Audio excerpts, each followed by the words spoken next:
Good morning to all of you. जय हो study channel से जुड़े हुए सभी अभ्यर्थियों को मेरा नमस्कार। आज से हम लोग पॉलिटी की क्लासेस नियमित रूप से करने वाले हैं और सीरियल वाइज चलेंगे और 20 से 25 लेक्चर में या हो सकता है 25 से 28 लेक्चर लगे, पॉलिटी को हम लोग कंप्लीट करेंगे। पॉलिटी आपका करीब 5 अंकों का आना है। आपके सिलेबस में जो पॉलिटी का अंश निर्धारण दिया गया है वो 5 अंकों का दिया गया है। तो इन 5 अंकों के लिए हम कम से कम आपके 20 से 25 लेक्चर लेंगे। इसमें पॉलिटी को ठीक ढंग से समाप्त कर दिया जाएगा। जहाँ पर जीएस के 65 सवाल आने हैं वहाँ पे जीएस को आप बहुत सतही तरीके से पढ़ने की आवश्यकता नहीं है। जीएस को थोड़ा सा डेप्थ में, गहराई में जाके पढ़ना है। हाँ, उतनी भी गहराई में नहीं चले जाना है कि हमें सतही बातें भी ध्यान में ना रहें। तो हमें ऊपर ऊपर तो पढ़ना ही है, साथ में विषय की गहराई को भी पकड़ना है। क्योंकि जब 25 सवाल की बात थी तो सवाल उस लेवल के आए। जहाँ पे अब 65 सवाल आने हैं तो प्रश्न का स्तर जो है थोड़ा बहुत तो जरूर बढ़ेगा। तो इस बात को हम लोग ध्यान में रख के जीएस को ठीक ढंग से पढ़ेंगे। पॉलिटी, हिस्ट्री और साथ में यूपी स्पेशल मेरे द्वारा करवाया जाएगा। सारी चीज़ की पीडीएफ आपको उपलब्ध करा दी जाएगी। आपके टेलीग्राम ग्रुप पे, आपके पेड ग्रुप पे उपलब्ध रहेगा। हालांकि यूट्यूब वीडियो सबके लिए उपलब्ध रहेगा, यूट्यूब चैनल पे पड़ा रहेगा, लेकिन पीडीएफ वो सिर्फ पेड ग्रुप पर ही उपलब्ध रहेगी। तो जो अभ्यर्थी पेड ग्रुप से जुड़े हैं वो पीडीएफ को चाहे तो हार्ड कॉपी में निकलवा के पढ़ सकते हैं या फिर ऐसे ही मोबाइल पे भी उसको पढ़ सकते हैं। हार्ड कॉपी निकलवा लोगे तो ज़्यादा सही रहेगा, जैसे कुछ पॉइंट अलग से बताए जाते हैं तो उन पॉइंट्स को आप लोग उस पर मेंशन कर पाओगे। तो चलिए शुरू करते हैं आज का अपना टॉपिक। इस पहले टॉपिक का नाम है संविधान का निर्माण। देखिए, एक्ट वाला चैप्टर हमने इसलिए यहाँ पे नहीं उठाया है क्योंकि एक्ट पे हमने कुछ वीडियो पहले से भी अपलोड कर दिए हैं। कुछ और एक्ट पे वीडियो बनाने हैं, वो प्रत्येक रविवार को एक्ट पर एक वीडियो अपलोड कर दिया जाएगा। तो एक्ट वाला चैप्टर हमें अलग से पढ़ाने की कोई आवश्यकता नहीं है। तो संविधान के निर्माण से ही हम लोग शुरू करते हैं अपना ये टॉपिक, यानी पॉलिटी, यहीं से शुरुआत करते हैं। पहला पॉइंट लिखा गया है कि संविधान सभा के गठन का सर्वप्रथम विचार 1934 में एम एन राय के द्वारा रखा गया था। ये एम एन राय वामपंथी दल के एक जोरदार नेता थे, कद्दावर नेता थे। इन्होंने मजबूत तरीके से संविधान सभा के गठन की मांग को ब्रिटिश शासन के समक्ष रखा। 1938 में पंडित जवाहरलाल नेहरू ने संविधान सभा के गठन की बात कही।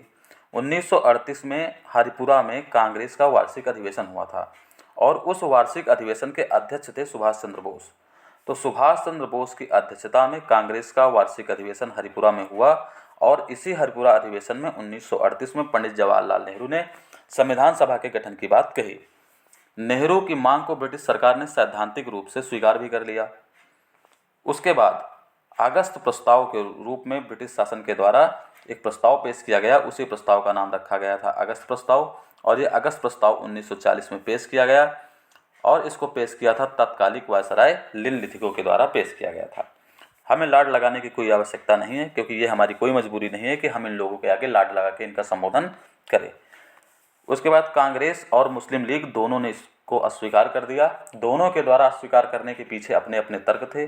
मुस्लिम लीग ने कहा कि हमें अपनी एक अलग संविधान सभा चाहिए, मुसलमानों के लिए एक अलग संविधान सभा चाहिए क्योंकि हमें एक अलग देश बनाना है।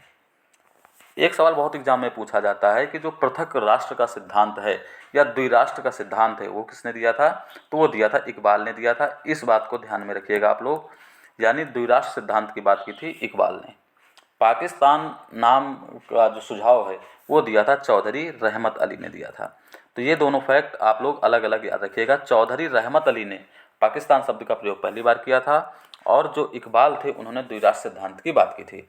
तो मुस्लिम लीग का ये एक अपना दर्द था। उन्होंने कहा कि अगर आप अगस्त प्रस्ताव में मुसलमानों के लिए अलग से संविधान सभा की बात नहीं करेंगे तो आपके प्रस्ताव को मैं स्वीकार नहीं करूँगा। कांग्रेस ने कहा कि मुझे पूर्ण स्वतंत्रता चाहिए और इस अगस्त प्रस्ताव के अंदर वहाँ पर डोमिनियन स्टेट की बात लिख दी गई थी। अब ये डोमिनियन स्टेट क्या होता है? डोमिनियन स्टेट को कहा जाता है अधिराज्य। यानी ब्रिटिश हुकूमत ने कहा कि हम आपको अधिराज्य का दर्जा देंगे, यानी डोमिनियन का दर्जा देंगे। डोमिनियन में क्या होता था, इससे दिक्कत क्या थी?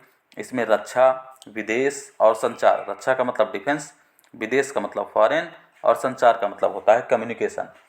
रक्षा, विदेश और संचार ये 3 मामले ब्रिटेन के पास रहेंगे, बाकी सारे मामले भारत की जो सरकार बनेगी वो देखेगी। तो महात्मा गांधी ने कहा कि आपकी इस मांग को हम स्वीकार नहीं करने वाले हैं, तो अगस्त प्रस्ताव यहाँ से कैंसिल हो गया। उसके बाद आया अगस्त प्रस्ताव। अगस्त प्रस्ताव 1942 में आया। ये आप सभी को पता है कि उस समय विश्व युद्ध चल रहा था। तो चीन और अमेरिका, चीन के उस समय प्रधानमंत्री थे चियांग काई शेक और अमेरिकी राष्ट्रपति रूजवेल्ट ने ब्रिटेन के ऊपर दबाव बनाया कि भारतीय सैनिकों का आप विश्व युद्ध में मदद ले लीजिए और उनकी जो मांगे हैं आप उनकी मांगों पर थोड़ा सा गौर कर लीजिए, जो रियायत वो लोग चाहते हैं वो रियायत उनको प्रोवाइड कर दीजिए। तो उसी के एवज में 1942 में एक क्रिप्स प्रस्ताव आया और इस क्रिप्स प्रस्ताव को मुस्लिम लीग ने अस्वीकार कर दिया और कांग्रेस ने भी अस्वीकार कर दिया। मुस्लिम लीग की सेम तकलीफ वही थी जो पहले थी। इस क्रिप्स प्रस्ताव में 2-3 बातें ऐसी थी जिसको कांग्रेस नहीं मान रही थी, उसको लेके अड़ गई थी। पहला मसला था डोमिनियन स्टेट का। तो इस पे लेके तो कांग्रेस पहले से ही वो थी कि मुझे डोमिनियन स्टेट नहीं चाहिए, हमें पूर्ण स्वराज चाहिए, क्योंकि ये देश गांधी का देश था, भगत सिंह का देश है, सुभाष चंद्र बोस का देश था। तो वो आंशिक स्वतंत्रता नहीं चाहता था, वो पूर्ण स्वतंत्रता चाहता था, पूर्ण स्वराज्य चाहता था। इस वजह से उसने साफ साफ डिनाई कर दिया कि मुझे यह डोमिनियन स्टेट का कॉन्सेप्ट नहीं चाहिए। क्रिप्स प्रस्ताव में एक चीज़ और बहुत खराब डाली गई थी, वो पॉइंट ये डाला गया था कि कोई भी राज्य अगर भारतीय संघ से अलग होना चाहता है तो वो अलग हो सकता है। तो ऐसे में अगर राज्य के पास ये स्वायत्ता होगी कि वो जब चाहें संघ से अलग हो जाएं, तो ऐसे में अखंड भारत की कल्पना नहीं की जा सकती। तो गांधी जी ने कहा कि इस चीज़ को तो हम कतई नहीं मानेंगे। महात्मा गांधी जी इस चीज़ से सबसे ज़्यादा नाराज हुए थे कि प्रांतों को यह स्वायत्ता कतई नहीं होनी चाहिए कि वो जब चाहें प्रांत से अलग हो जाएं। ऐसे में अखंड भारत की संकल्पना कभी भी साकार नहीं हो पाएगी। तीसरा मुद्दा था कि संविधान सभा का जो गठन किया जाएगा वो किया जाएगा द्वितीय विश्व युद्ध के बाद। तो गांधी जी ने कहा हमें आपके ऊपर बिल्कुल भरोसा नहीं है, क्योंकि आपने अटलांटिक चार्टर लागू किया था और उस अटलांटिक चार्टर को हम पढ़ के जान गए हैं कि आपकी ऐसी कोई मंशा नहीं है भारत को आज़ाद करने की। तो गांधी जी ने कहा आपको अगर संविधान सभा का गठन करना ही है तो आप पहले कर दीजिए। तो इन्हीं कुछ मसलों को लेकर क्रिप्स प्रस्ताव पे मामला अड़ गया था, जिसको कांग्रेस मानने के लिए तैयार नहीं हुई। फिर कुछ दिन बाद भेजा गया कैबिनेट मिशन 1946 में और संविधान सभा का गठन किया गया कैबिनेट मिशन की सिफारिशों पर। तो ये सवाल कई बार एग्जाम में पूछा गया है कि संविधान सभा के गठन के पीछे क्या जिम्मेदार है। तो ऑप्शन में अगस्त प्रस्ताव भी रहता है, क्रिप्स प्रस्ताव भी रहता है, कैबिनेट मिशन भी रहता है और माउंटबेटन प्लान भी रहता है। तो संविधान सभा का जो गठन हुआ वो कैबिनेट मिशन की सिफारिश पर या उनके सुझाव पर हुआ। यहाँ पर मुस्लिम लीग सहमत हो गई, क्योंकि यहाँ पर मुस्लिम लीग के लिए अलग से संविधान सभा की बात तो नहीं की गई थी, लेकिन जो संविधान सभा गठित की जाएगी उसमें मुसलमानों के लिए पर्याप्त सीटें आरक्षित रहेंगी। इस बात पर मुस्लिम लीग कुछ हद तक सहमत हो गई थी। कांग्रेस भी सहमत हो गई, क्योंकि यहाँ पे डोमिनियन स्टेट की बात नहीं की गई, पूर्ण स्वराज्य की बात की गई। तो अंग्रेज़ों के द्वारा पूर्ण स्वराज्य की बात किया जाना ये अंग्रेज़ों की उदारता नहीं थी, अंग्रेज़ों की एक मजबूरी थी, क्योंकि अब उनकी जो राजनीतिक पकड़ है वो भारत पर ढीली हो गई थी, तो उनको भारत छोड़ना ही था। तो इस वजह से वो पूर्ण स्वराज की मांग को माने और संविधान सभा के गठन के लिए वो लोग तैयार हो गए थे। अब चलिए हम लोग चर्चा करने वाले हैं संविधान सभा के गठन के बारे में। संविधान सभा के लिए जो चुनाव हुए थे और जो परिणाम आए थे उन सभी चीज़ों को देख लेते हैं एग्जाम के पॉइंट ऑफ व्यू से। बहुत गहराई में नहीं जाना है, लेकिन हाँ वो एक भी फैक्ट नहीं छोड़ने हैं जो एग्जाम में आते हैं। मान लीजिए आपकी बुकलेट से कोई फैक्ट छूट जाता है, तो जो शाम को क्विज कराई जाएगी इस टॉपिक से रिलेटेड, तो उसमें वो सवाल कवर कर दिए जाएंगे। संविधान सभा का जो गठन हुआ था वो हुआ था नवंबर 1946 में। इसके लिए चुनाव कराए गए थे जुलाई अगस्त 1946 में, यानी जुलाई अगस्त में चुनाव हुआ, उस चुनाव का परिणाम आया और नवंबर 1946 में संविधान सभा का गठन कर दिया गया। संविधान सभा के लिए जो सीटें आरक्षित की गई थी उसके सीटों का आवंटन का जो आधार था वो जनसंख्या था और प्रत्येक 10 लाख पर एक सीट आवंटित की गई थी। तो इस प्रकार संविधान सभा की जो कुल सीटें थी वो 389 थी, प्रत्येक 10 लाख पर एक सीट थी और आधार क्या बनाया गया था, तो आधार जनसंख्या को बनाया गया था। ब्रिटिश भारत और देशी रियासत में उस समय पूरा भारत बटा हुआ था। ब्रिटिश भारत के लिए 296 सीटें आवंटित की गई और देशी रियासत के लिए 93 सीटें आवंटित की गई। तो 296 और आप 93 जोड़ दोगे तो 389 आ जाएगा। ब्रिटिश भारत के लिए ये जो 296 सीटें दी गई हैं, उस समय जो ब्रिटिश भारत था वो टोटल 11 गवर्नर के प्रांत और 4 कमिश्नर के प्रांत में डिवाइड था, यानी बटा हुआ था। तो 11 गवर्नर के प्रांतों के लिए 292 सीटें और 4 कमिश्नर के प्रांतों के लिए 4 सीटें आवंटित की गई थी। फिर उसके बाद चुनाव होता है। चुनाव का परिणाम क्या आएगा, चुनाव का रिजल्ट क्या आएगा, उस चीज़ को हम लोग देख लेते हैं। ये एग्जाम में आपके पूछा जाता रहा। हालांकि जब चुनाव होता है तो देशी रियासत ने स्वयं को अलग कर लिया। उन्होंने कहा कि इस चुनाव में हम पार्टिसिपेट नहीं करेंगे, इसमें हम कोई भी प्रतिभाग नहीं करने वाले हैं। तो जो चुनाव होगा वो ब्रिटिश भारत वाले क्षेत्र का होगा, 296 सीटों पर चुनाव होगा और इस जो चुनाव का परिणाम आएगा इसमें कांग्रेस को 208 सीटें मिलेंगी, मुस्लिम लीग को 73 मिलेंगी और OTH यानी अन्य दल को मिलेंगी 15 सीटें। तो कांग्रेस को मिलती हैं 208 सीटें, मुस्लिम लीग को 73 सीटें और अन्य को मिलती हैं 15 सीटें। अब हम लोग चर्चा करते हैं कि जब संविधान सभा का गठन हो गया तो संविधान सभा की मीटिंग भी होंगी, बैठकें भी होंगी। तो संविधान सभा की कुल कितनी बैठकें हुई थी? संविधान सभा की कुल बैठक हुई थी 12। संविधान निर्माण होने तक, संविधान स्वीकार होने तक, संविधान के अंगीकार होने तक किसी भी सेंस में सवाल पूछा जाए, चाहे संविधान बनने की बात की जाए, संविधान के अंगीकार करने की बात की जाए, संविधान के स्वीकार करने की बात की जाए, ये तिथि है 26 नवंबर 1949। तो 26 नवंबर 1949 तक टोटल 11 बैठकें हुई थी। और जब संविधान लागू हुआ यानी 26 जनवरी 1950, तो उससे ठीक 2 दिन पहले 24 जनवरी 1950 को एक अंतिम बैठक आयोजित की गई थी। तो यानी 11 बैठकें ये और एक ये अंतिम बैठक, अगर दोनों को जोड़ दोगे तो कुल मिला के कितनी बैठकें हुई थी? 12 बैठकें हुई थी। 26 जनवरी 1950 को संविधान लागू हुआ था। संविधान अंगीकार हुआ 26 नवंबर 1949 और संविधान लागू होता है 26 जनवरी 1950। संविधान सभा की जो पहली बैठक कराई गई थी वो 9 दिसंबर 1946 को कराई गई थी। प्रथम अस्थायी अध्यक्ष थे सच्चिदानंद सिन्हा। और किसी भी असेंबली का, किसी भी सभा का वरिष्ठता के आधार पे यानी सीनियरिटी के बेस पे अध्यक्ष का चुनाव किया जाना, ये विशेषता हमने कहाँ से ली थी? तो फ्रांस से ली थी। संविधान सभा के पहले अस्थायी अध्यक्ष सच्चिदानंद सिन्हा 9 दिसंबर 1946 को बनाए गए थे और ऐसा तय हुआ था संविधान सभा की पहली बैठक में। अब हम लोग चर्चा करने वाले हैं संविधान सभा की अन्य बैठकों के बारे में। संविधान सभा की जो दूसरी बैठक हुई थी वो 11 दिसंबर 1946 को हुई थी। प्रथम स्थायी अध्यक्ष के तौर पर डॉक्टर राजेंद्र प्रसाद नियुक्त किए गए थे। प्रथम उपाध्यक्ष बनाए गए थे एस.सी. मुखर्जी, हरिश्चंद्र मुखर्जी, और संवैधानिक सलाहकार के तौर पे थे बी.एन. राव। तो ये तीनों फैक्ट हमें ध्यान में रखने हैं। प्रथम स्थायी अध्यक्ष राजेंद्र प्रसाद, प्रथम उपाध्यक्ष एस.सी. मुखर्जी और संवैधानिक सलाहकार बी.एन. राव, और प्रथम अस्थायी अध्यक्ष सच्चिदानंद सिन्हा। तीसरी बैठक हुई थी 13 दिसंबर 1946 को और इसी बैठक में पंडित नेहरू ने उद्देश्य प्रस्ताव पेश किया गया जो कि 22 जनवरी 1947 को पारित किया गया। तो उद्देश्य प्रस्ताव पेश किया गया था 13 दिसंबर को, पारित किया गया 22 जनवरी 1947 को। और यही जो उद्देश्य प्रस्ताव है यही आगे चल के भारतीय संविधान की प्रस्तावना बना। और यही भारतीय संविधान की जो प्रस्तावना है, we are the people of India, हम भारत के लोग शब्द से शुरू होती है और ये भारतीय संविधान का मौलिक दर्शन है।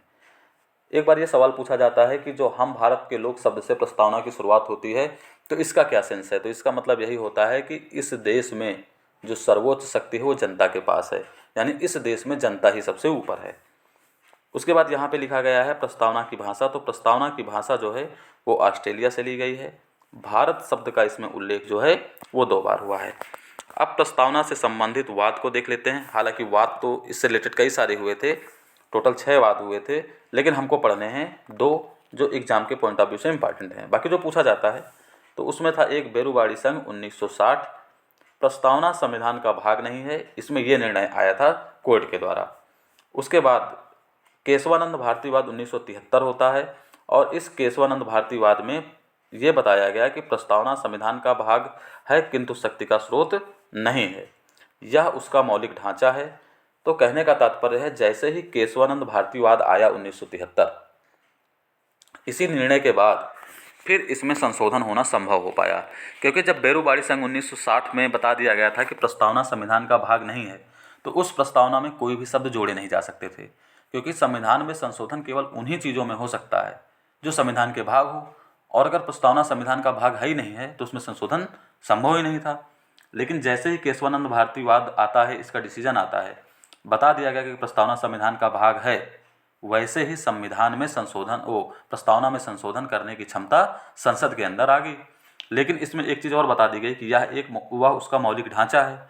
तो मौलिक ढांचा शब्द से ये हुआ कि प्रस्तावना में शब्दों को तो जोड़ा जा सकता है, लेकिन प्रस्तावना से किसी शब्द को हटाया नहीं जा सकता।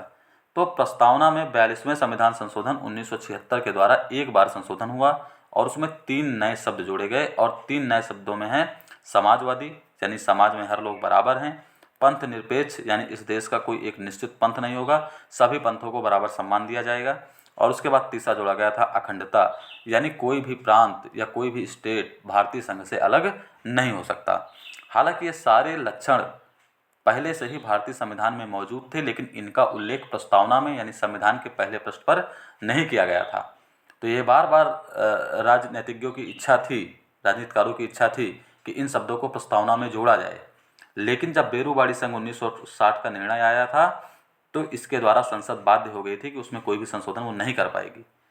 तो वो बैठी थी संसद ऐसे ही, लेकिन कोर्ट का जब निर्णय आया केशवानंद भारती वाला 1973 वाला, अब संसद सक्षम हो गई थी कि प्रस्तावना में वो संशोधन करे, और वैसे ही इसमें संशोधन हुआ और 3 नए शब्द जोड़े गए, समाजवादी, पंथनिरपेक्ष और अखंडता।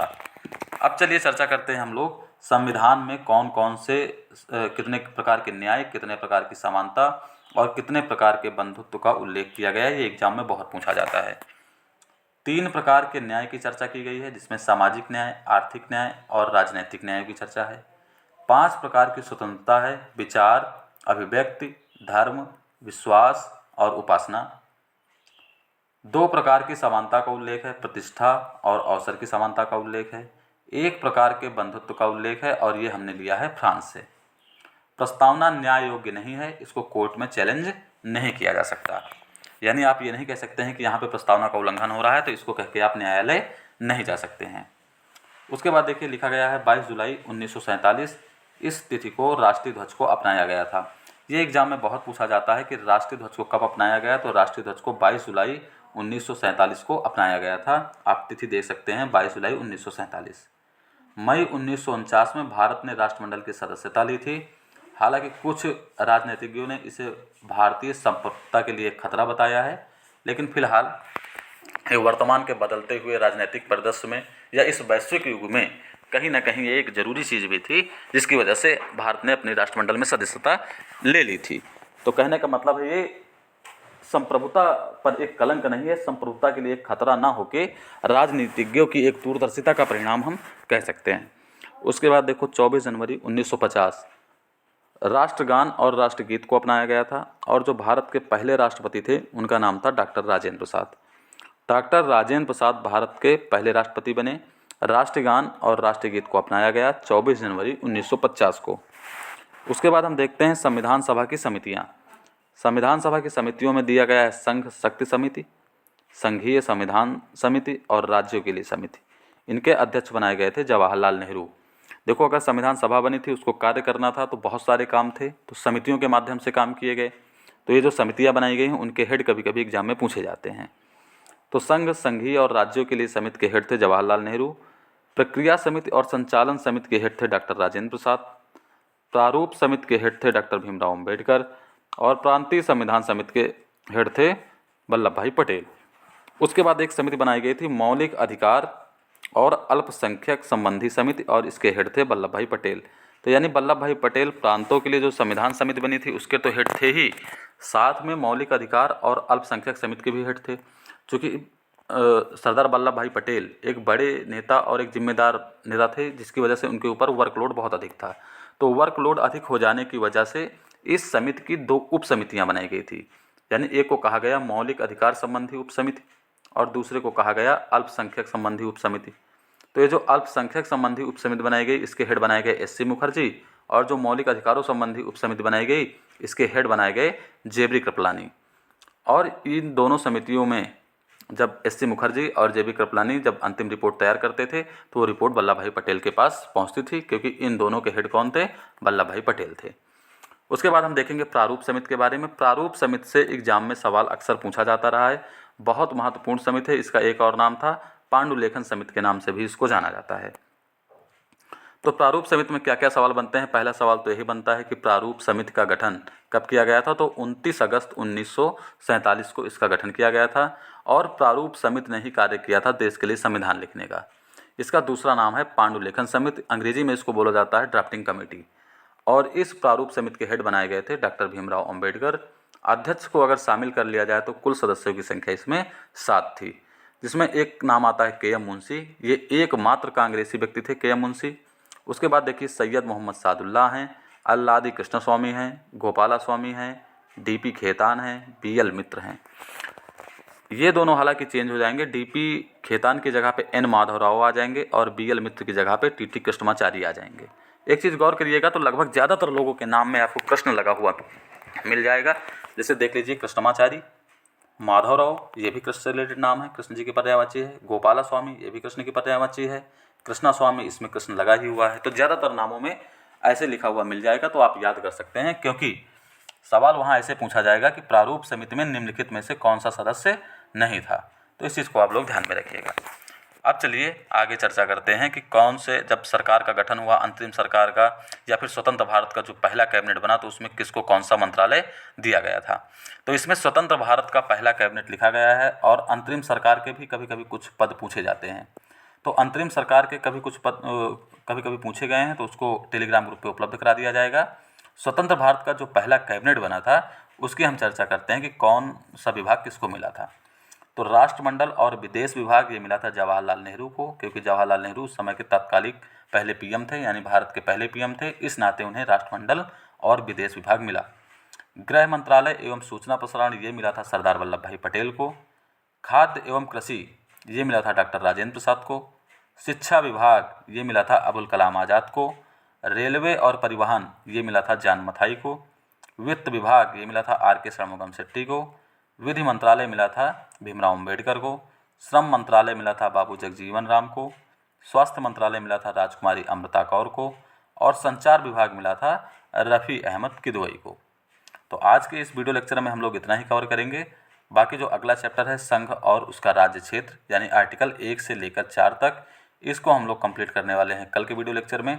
और इस वीडियो लेक्चर से रिलेटेड जो भी क्विज होगी वो शाम को आप लोगों को उपलब्ध करा दी जाएगी। तो इस वीडियो को आप लोग एक बार या 2 बार देख लीजिए, उसके बाद पीडीएफ से पढ़ लीजिएगा और शाम को उसी से रिलेटेड आप अभ्यास कर लीजिए। और जो पॉइंट्स आपको नए मिलते हैं तो उसको आप अपने बुकलेट पे लिख लीजिएगा। तब तक के लिए बहुत बहुत धन्यवाद।